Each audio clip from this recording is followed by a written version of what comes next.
Assalamualaikum warahmatullahi wabarakatuh. Anak-anakku sekalian dimanapun berada, mari kita mulai belajar fikih dengan berdoa bersama. Dimulai dengan berdoa bersama.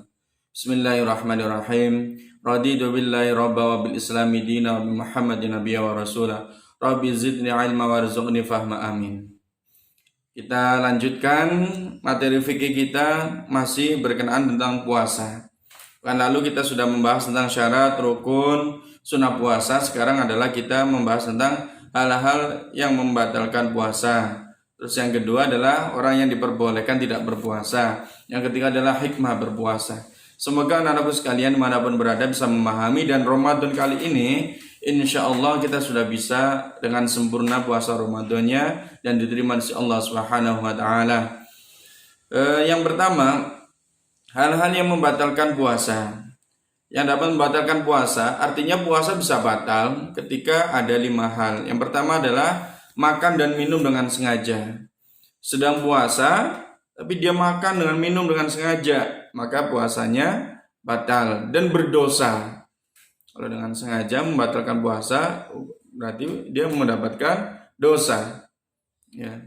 Tapi kalau dia lupa, nah itu berarti puasanya tidak batal. Lupa kalau dia sedang puasa, padahal dia puasa, terus kemudian dia makan, dia tidak batal puasanya.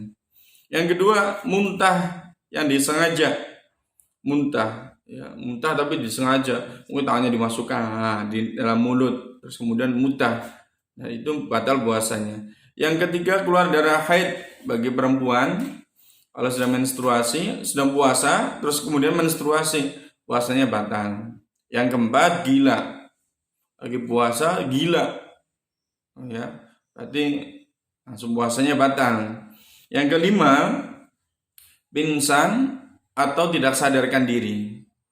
Ya, sedang puasa, tiba-tiba dia pingsan karena kelelahan, kecapean atau apa, atau tidak sadar diri, maka puasanya batal. Ada 5 ya yang membatalkan puasa. Ingat-ingat, insya Allah itu menjadi perhatian bagi kita semua. Yang berikutnya, bagian F, orang yang diperbolehkan tidak berpuasa. Ada loh orang yang diperbolehkan dalam agama tidak berpuasa. Siapa saja? Pertama, orang sakit ya, tidak kuat puasa, ya batal aja puasanya, nggak apa-apa. Ya, itu tidak dosa, tapi diganti di hari yang lain nanti setelah Ramadan. Ya, terus yang kedua, orang yang dalam perjalanan atau musafir, ya, untuk kebaikan seperti berdakwah, menuntut ilmu, silaturahmi, umrah dan yang lainnya, atau pulang kampung, ya, biasanya Ramadan pulang kampung. Jadi musafir boleh tidak berpuasa. Yang penting jangan pulang kampungnya cuma berapa meter saja, itu nggak boleh. Artinya yang perjalanan jauh, perjalanannya kurang lebih perjalanan yang memperbolehkan untuk sholat jamak, yaitu 80 km. Itu boleh untuk tidak berpuasa. Terus yang ketiga, orang yang sudah tua atau lemah, jadi kakek-kakek, nenek-nenek, ya, uzur tidak kuat berpuasa, itu yang sudah lemah boleh tidak berpuasa. Yang keempat, orang yang hamil dan menyusui. Orang yang hamil ketika tidak kuat berpuasa boleh tidak berpuasa, atau orang yang menyusui ketika tidak kuat berpuasa, maka boleh untuk tidak puasa, itu boleh. Jadi ada 4 orang yang diperbolehkan dan tidak dosa, tetapi mengganti puasanya di hari yang lain. Itu anak-anak sekalian. Yang berikutnya, hikmah puasa Ramadan. Kita disuruh lapar-laparan oleh Allah Subhanahu wa Ta'ala. Kita disuruh tidak makan dari mulai terbitnya fajar shadiq atau waktu subuh sampai terbenamnya matahari atau waktu maghrib. Itu mengandung beberapa hikmah, tidak asal-asalan, tapi Allah memberikan hikmah-hikmahnya. Di antaranya ada 5, sebenarnya masih banyak, tapi di buku ini tercover atau ditulis ada 5. Yang pertama adalah melatih kesabaran, ya. Orang berpuasa sabar, makannya sabar, ya. Makannya nunggu nanti, ya. Biasa menunggu, biasa melatih sabar, ya. Ini yang pertama.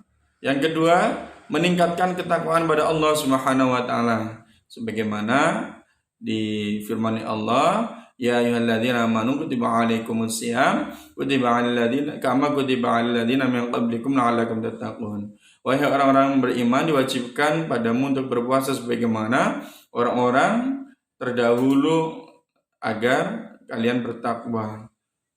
Jadi salah satu tanda takwa adalah dia menjalankan perintah Allah. Allah perintahkan kita berpuasa, kita menjalankan puasa, berarti kita sedang meningkatkan ketakwaan pada Allah Subhanahu wa taala. Yang ketiga, menyehatkan badan. Orang yang berpuasa sehat badannya. Ya, ada orang nih kalau habis operasi atau sebelum operasi itu disuruh berpuasa. Kenapa? Sehat badannya orang berpuasa. Ya, banyak orang yang terkena mah, terkena asam lambung, penyakit perut, kemudian karena berpuasa menjadi dia kuat. Ya. Yang penting apa? Diawali dengan nawaitunya. Nawaitu atau niatnya. Kalau nawaitunya nggak benar, puasanya ya berat. Ya, maka kita urutkan dulu dari rukun-rukun Islam. Pertama syahadat, yang kedua sholat, yang ketiga zakat, yang keempat baru puasa. Kalau insya Allah kalau sholatnya sudah aman, puasanya pun akan kuat. Maka diawali dengan sholat yang baik, insya Allah kan puasanya juga baik.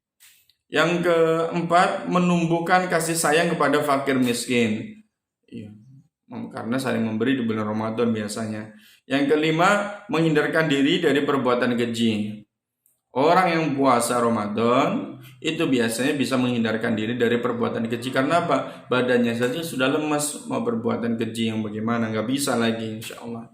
Demikian pelajaran kita hari ini tentang hal-hal yang membatalkan puasa, orang yang diperbolehkan tidak berpuasa, dan hikmahnya berpuasa. Semoga bermanfaat bagi yang sudah mengirimkan tugas. Alhamdulillah Ustadz ucapkan terima kasih banyak. Bagi yang belum, Ustadz masih tunggu. Demikian, Assalamualaikum warahmatullahi wabarakatuh.